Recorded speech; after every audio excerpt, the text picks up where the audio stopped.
Hello, and welcome to the Securing IoT, Medical, and Unmanaged Devices with the new Beacon 5.0 Suite webinar, presented by Ty Powers. Ty has been working in the information technology and security industry for 19 years. He has specialized in all phases of network security, from planning and scaling architecture to the implementation when deploying key network security solutions. If you have any questions, please submit them in the question box, and we will do our best to answer after the presentation. Thank you for joining us today. I will also make sure to provide everyone with a recording of the webinar as a follow-up. With that, I'd like to pass it off to our speaker today, Ty. Thank you, Callan, and good afternoon, everybody, and thank you for joining us today. So as far as a brief agenda, we're going to touch on a number of different things. We're going to go over a brief, very high-level company overview, which just as a refresher for some of those that may not be as familiar with us as maybe some others. We're going to talk a little bit about the Great Bay corporate vision and where we're headed in regards to features and functionality. We're also going to very much in depth cover what's added in regards to the Beacon portfolio, or the Beacon Suite version 5.0, which is now generally available. And then last but not least, we're going to tie it back to essentially why Great Bay and why Beacon. So at a quick high level company snapshot, we've been in the endpoint discovery, endpoint protection, the profiling business, and now the enforcement business, but we've been doing this for a very long period of time. The company's been in existence for over 10 years now, actually knocking on the door of 12. And that's really important, especially when we start to talk about things like visibility of devices. There's a rich heritage that we've continued to build off of. We're backed by a greater than $1 billion investment fund. This next one is it feels like we're boasting a little bit, but we can absolutely do so with lots of conviction, including lots of proof points. But we do have a 100% implementation success rate. So that it really speaks to our ability to take some very complex functionality, but implement it in a very simple manner. And in doing so, we're providing a lot of value, but without a lot of risk. And a further proof point to that is our portfolio of greater than 200 customers. Our headquarters is out of Minneapolis. I'm actually talking to you from our very sunny Portsmouth, New Hampshire location.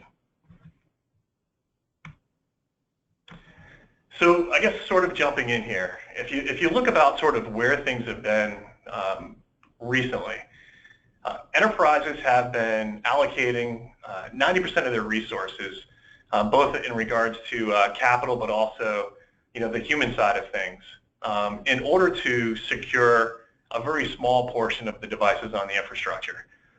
So it's really spending about 90% of the resources to effectively manage and secure only about a third of the devices on the network. And really that's because if you look at the volume or the comparison between your typical computing or managed devices compared to the all of the unmanaged devices out there, managed being really your computing resources, your Windows, your Macs, your even Linux-based devices, and then all of those other endpoints that that we have to rely on a daily basis. Those are connected to the network, but typically fall outside of the reach of a lot of legacy systems, if you will. So that's a challenge, as you can imagine, but that challenge is going to continue to get worse.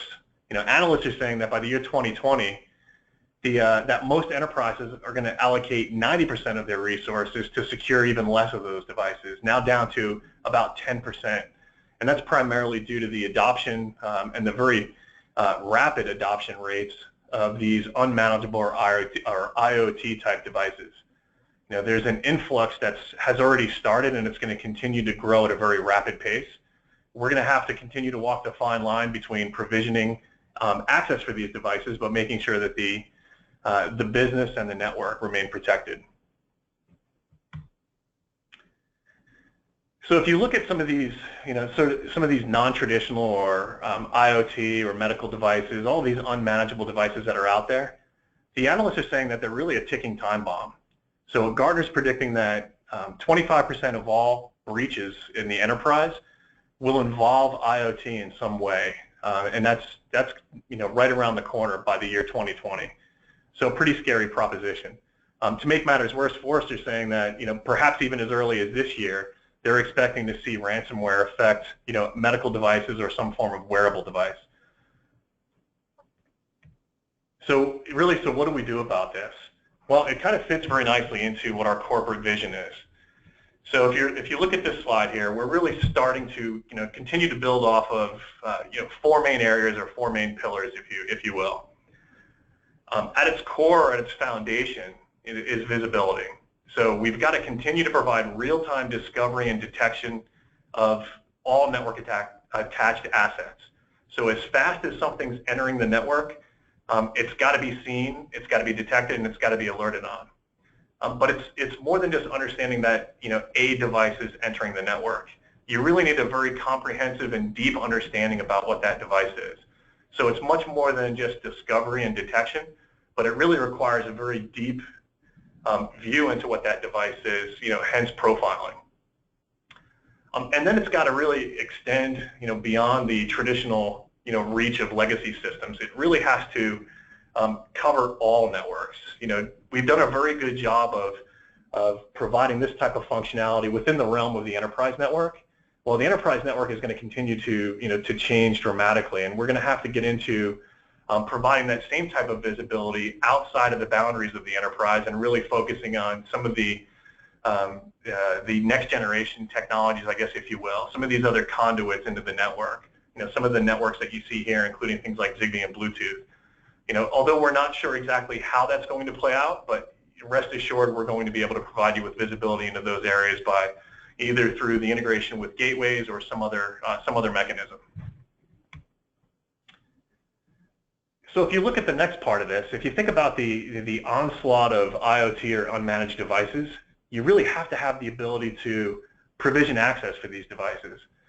In many cases, especially depending on the volume of these devices, you may have to think outside the norm of standard human intervention or provisioning access by device sponsorship or some other mechanism.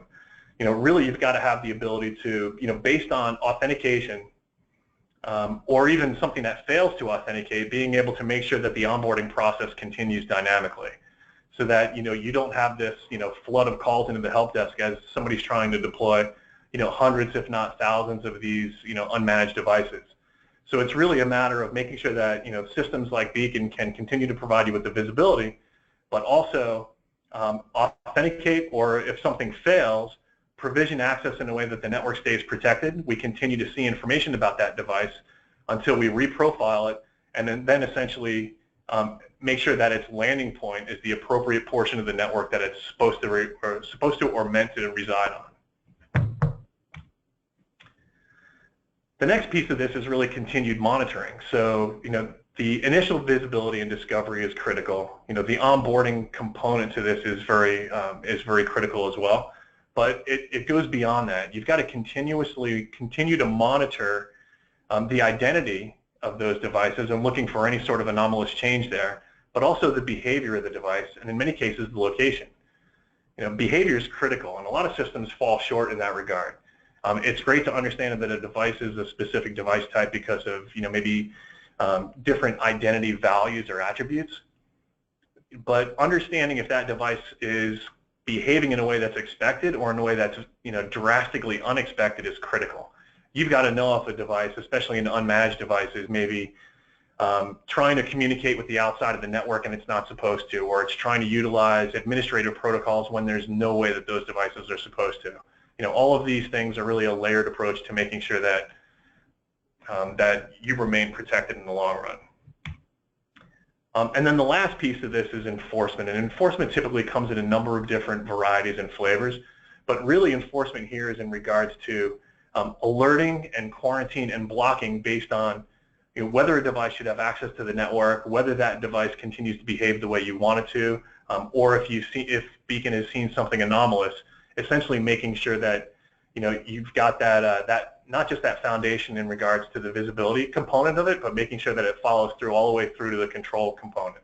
Making sure that now you've got the ability to dynamically enforce policies that isolate that device, or in regards to maybe a good change in identity or behavior, making sure that it remains on only segmented or portions of the network as desired.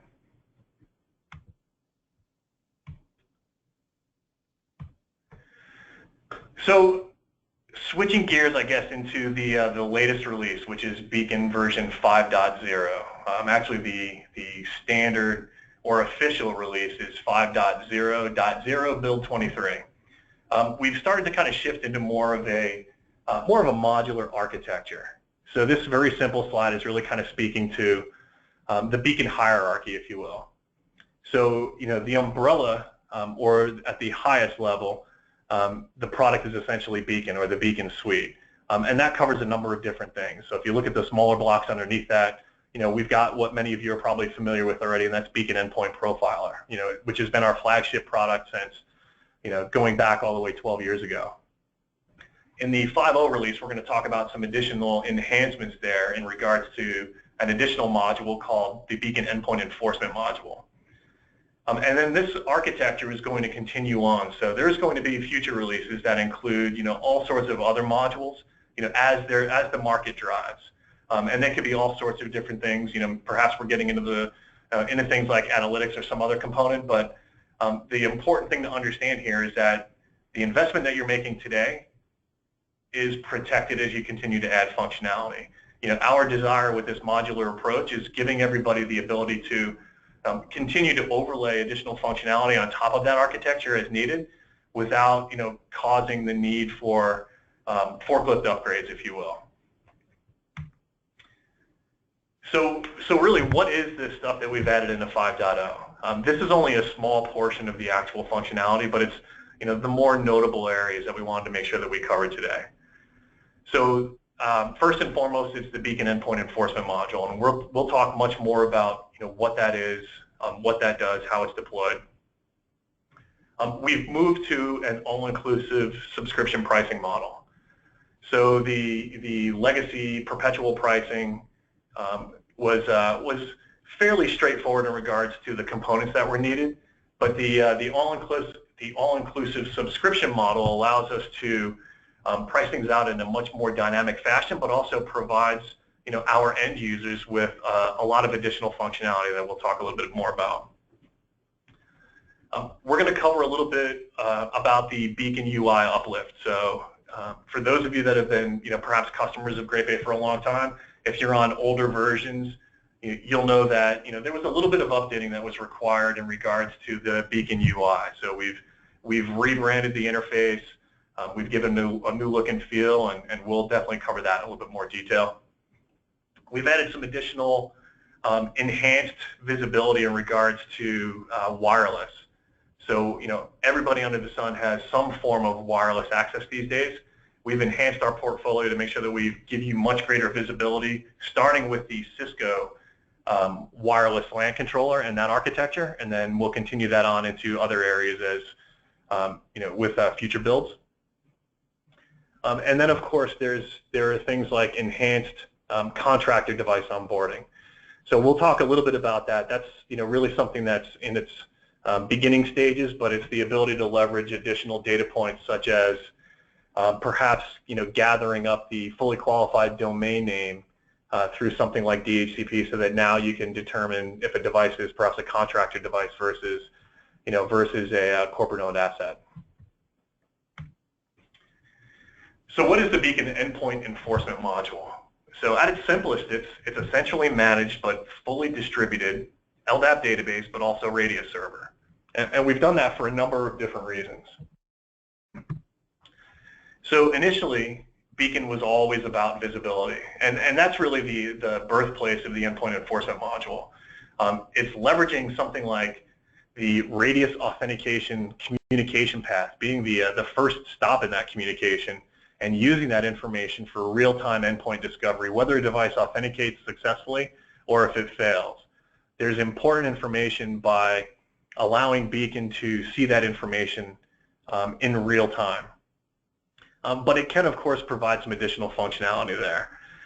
The fact that it's a fully distributed LDAP replica allows us to provide, and that LDAP, the distributed radius, allows us to provide local authentication and local lookups for all Beacon endpoints. But really, while we're doing that, it increases existing NAC system scalability and high availability. So if you think about the Beacon database, if you will, there's lots of ways that we've been deployed both alongside authentication systems, whether it be standard radius server or a NAC system, where those systems rely on Beacon's intelligence in order to determine and make decisions whether a device should have access or not. Our ability now to take our centralized database, that LDAP replica that these systems talk to, and essentially push that information out to Beacon collectors anywhere across the globe, allows us to provide that local authentication capability while we're doing local data collection out there, maybe at a remote location, without necessarily requiring additional hardware any longer. So we did have other products like the Beacon Auth server that satisfied that sort of requirement, but it did require additional hardware. The enhancement is really taking that same functionality, but leveraging the functionality and leveraging the initial investment in a remote collector to do essentially the same thing. Now, on the authentication or the radius side of things, really what we're doing there is, we're acting as that initial stop, and we can perform those device-based lookups while forwarding or proxying all native 802.1x or EAP authentication to back-end systems or to existing or pre-deployed and invested in systems like NAC products, for example. So it allows us to do a number of different things. We essentially, by offloading a lot of that, that MAC or device level lookup, we're freeing up extensive resources on those other systems, in many, many cases allowing them to scale much greater. But also it gives us the ability to enhance the authentication process. So if you're already leveraging, let's say it's a wireless network and you've deployed 802.1x and you're using simple protected EAP or PEEP, that's great. But having Beacon front-end that now gives you the ability to have Beacon do a device-level lookup first. So you're validating that the device is in fact trusted before you're validating the credentials or even the certificate if you're using stronger authentication with those back-end systems. So this is just a screenshot showing a number of different things. You'll see this is kind of a sneak peek into the UI changes, but Beacon Enforcement is really MAC-based authentication with automated response based on all sorts of information, including changes in identity or in behavior. So the snapshot here is essentially showing that an endpoint, because of, in this case, it was unapproved communication that NetFlow had picked up. That device was moved into the profile called GBS bad endpoint, which kicked off a re-authentication through Beacon and caused that device to now fall into an unauthorized or failed state.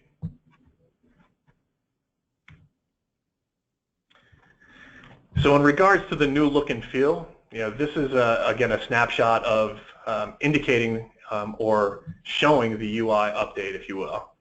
So it's been completely refreshed. It's a new look and feel. We've eliminated things like flash requirements, which have been a huge hassle for anybody with web front ends. We've moved more to an HTML5 and JavaScript charts and graphs. We've really updated the views of all of the existing data that you're used to obtaining and storing within Beacon. So it's essentially a new look and feel to a lot of the existing data, but we did add some additional views such as statistical views, which we'll get into. One of the most notable changes is really in regards to our visibility around wireless devices. So if you think about all the devices that we interact with, on the network infrastructure side of things, switches and routers have been very predictable in regards to their data. They're very predictable in regards to how we communicate with them.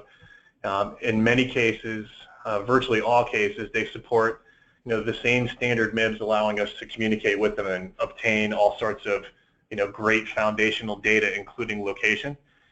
But wireless systems have essentially remained a bit of a mystery because the wireless MIBs have been greatly different than their wired components, than the wired side of the world. So really what we've done here is, we've enhanced views so that now we get enhanced endpoint location for wireless endpoints, tied down to association of an access point. So if you think about sort of even a campus rollout of wireless, there's significant meaning in understanding where an endpoint's located by access point. If you know where your access points are, then you essentially know where over the air those devices are connecting. Prior to this, we've done a great job of being able to profile the endpoint attached, but location was really limited to the point of wired ingress. So if you think about a LAN controller, it's got a wired connection into the network, and we would typically show location being the port or or series of ports that controller was connected to the rest of the infrastructure, which was great because we knew that that was where the wireless LAN controller was connected. But now this is a significant extension of that, so now down to the access point. But it also opens up a number of avenues in regards to our ability to profile and create rules based on other data such as AP or even SSID association, so that now we can actually create rules that say, well, you're a guest wireless device because you're maybe these MAC vendors, and maybe some other identity values including IP subnet, but also because you're connected to the guest network.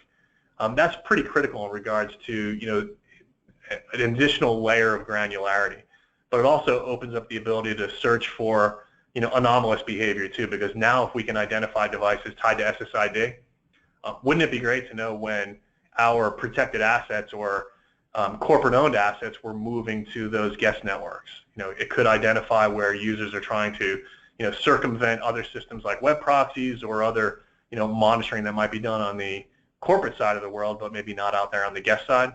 And then perhaps even worse, seeing some device start on the guest network and migrate over into the trusted side of the world, which could indicate that there's serious problems.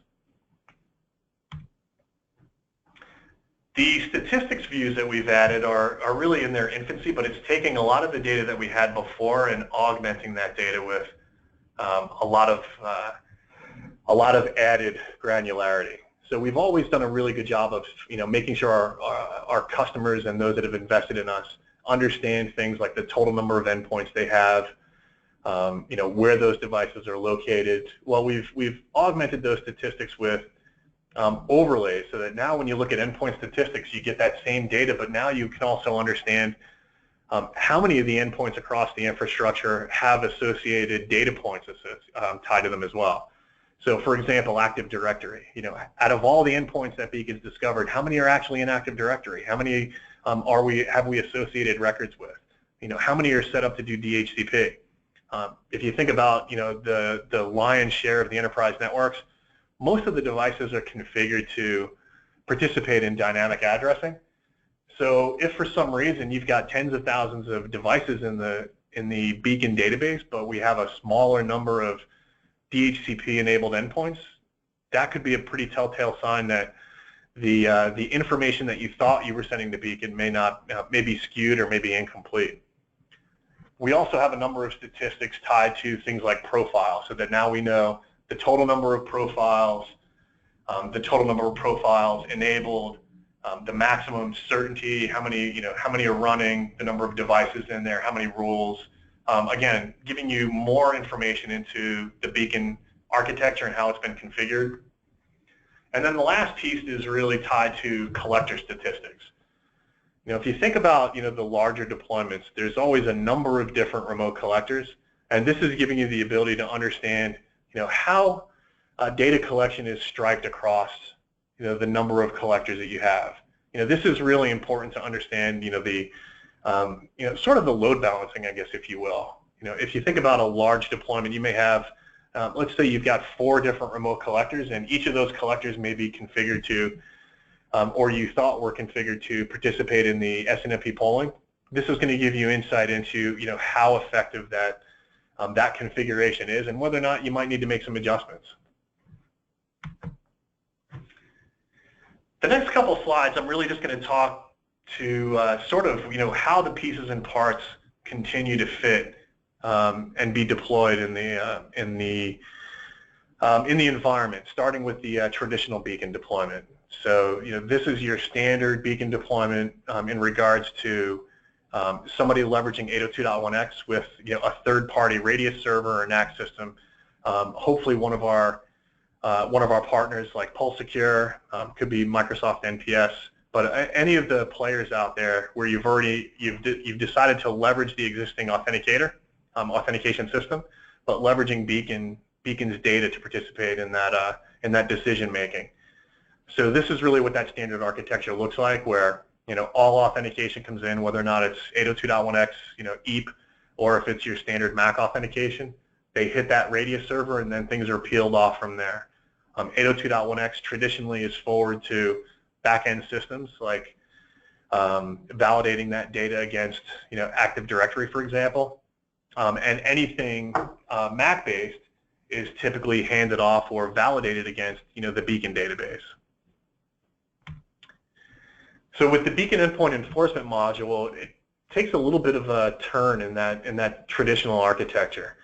So now we're really the first stop in that authentication path, if you will.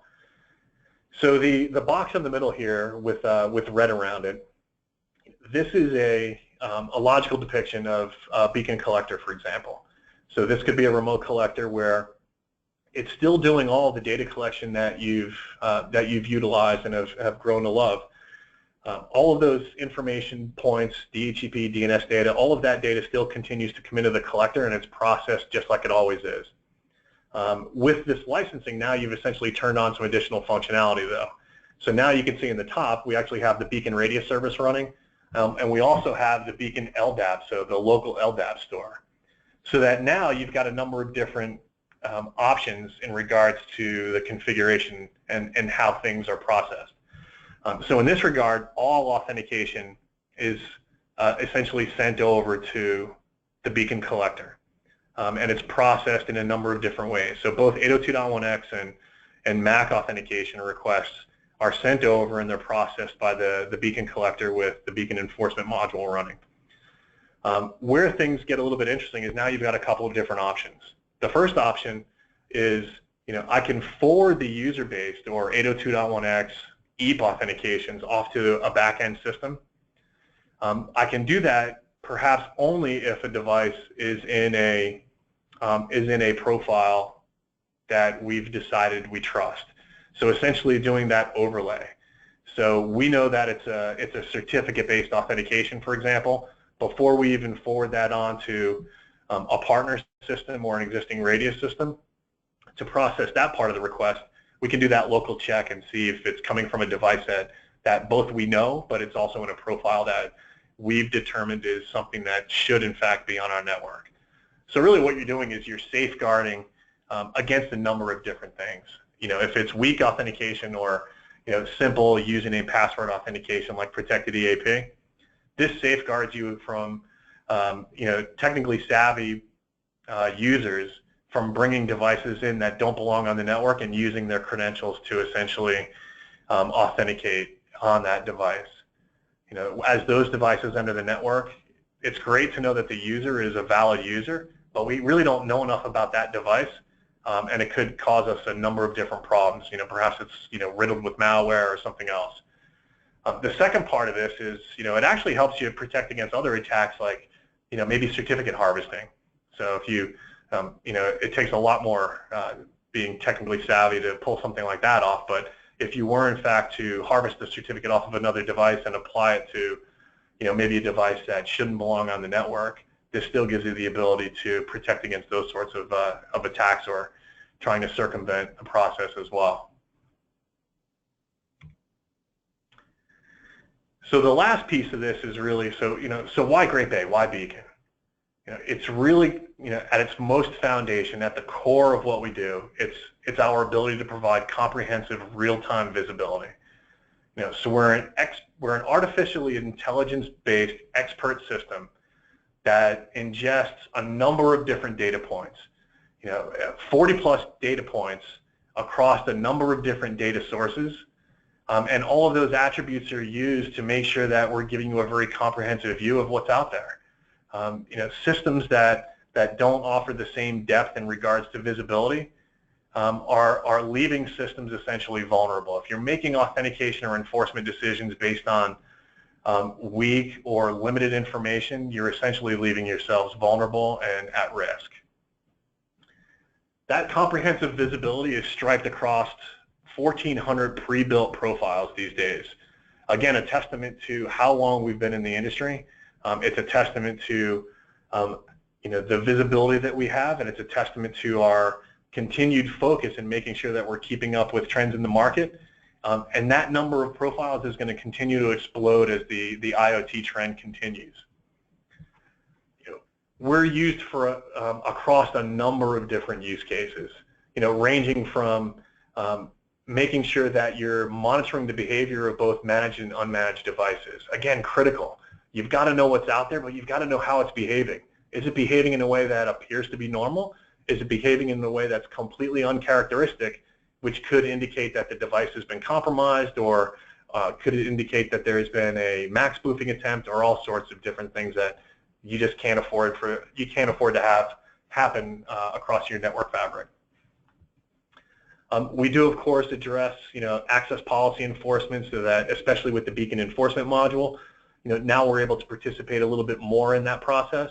But based on Beacon's intelligence, you're put back in control of the devices on your network, where they belong on the network, whether or not they should have access, but what type of access, what network they belong on, whether they should be placed in a specific VLAN, whether there are other radius attributes that should be dictating other things about that endpoint. Regulatory compliance is always a huge one. At the heart of almost all regulatory compliance is a need to understand and categorize everything that's out there. If you think about things like PCI, you've got to know what's attached to the part of the network that's quote unquote in scope. Beacon fills a significant void there. And then, of course, we talked a little bit about it before, but the onboarding of all these devices, whether or not they're biomedical devices in healthcare, or IoT devices, or really any unmanaged device, having the ability to provision access manually if that's what you desire, but really having some of that happen dynamically, so that now devices can be placed on the network, and then pass or fail, they're provisioned with either full network access, or maybe isolated protected network access, where Beacon continue to monitor that device, hopefully have it graduate into a trusted profile, where then dynamically it's granted a greater amount of access. The ease of deployment remains critical. So the ability for us to add additional functionality as an overlay on top of existing architectures, really is incredible. It allows us to come in and very easily turn functionality on by simply at the addition of a new license, if you will. Once you've got the underlying software at a specific level, then unlocking functionality on a license perspective, so that now it's not a matter of you've got to replace your hardware, you've got to replace your collectors, you've got to replace your server. It's essentially taking functionality, enhanced functionality, and putting it in on top of what you've already invested in. As far as adding on to that ease of deployment, we remain very vendor agnostic. We're not in the switching and routing industry. We don't want to sell you infrastructure devices. So in that case, we're not. There is no hard requirements for you to make vast changes across your entire network fabric in order to leverage Beacon for for anything, including visibility. So no infrastructure hardware upgrades, no software upgrades, no iOS versions, and the deployment model really doesn't require anything like layer 2 adjacency to endpoints. So there's no reason to have continue to deploy lots and lots of appliances out there because of the deployment models we offer.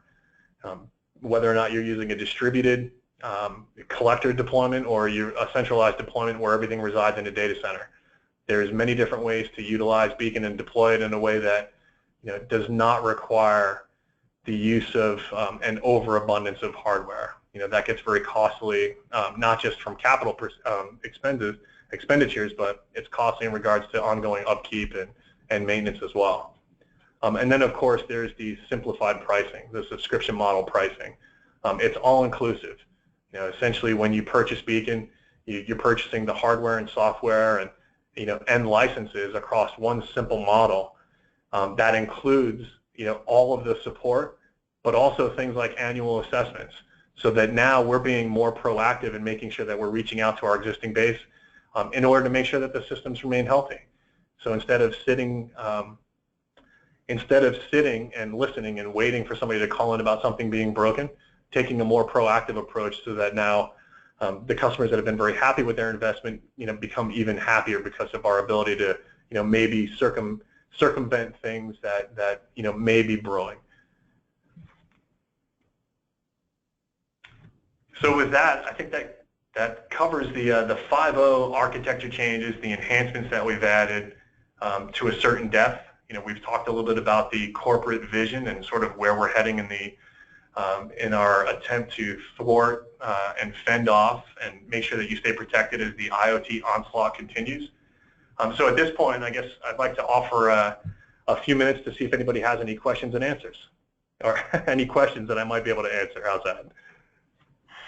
Great, thanks, Ty, and thank you for walking us through that. I currently don't see any questions being submitted through. We'll give it a couple of more seconds. I am going to be sending out the on-demand recording to everyone who attended the webinar today. With that, I will also include Ty's contact information in case you want to reach out directly to him and ask him more specific questions as well. Looks like we don't have any questions. With that, I'd like to thank all the attendees here today and thank Ty for giving this presentation. You're very welcome, Carolyn. Thanks, everybody, for your time.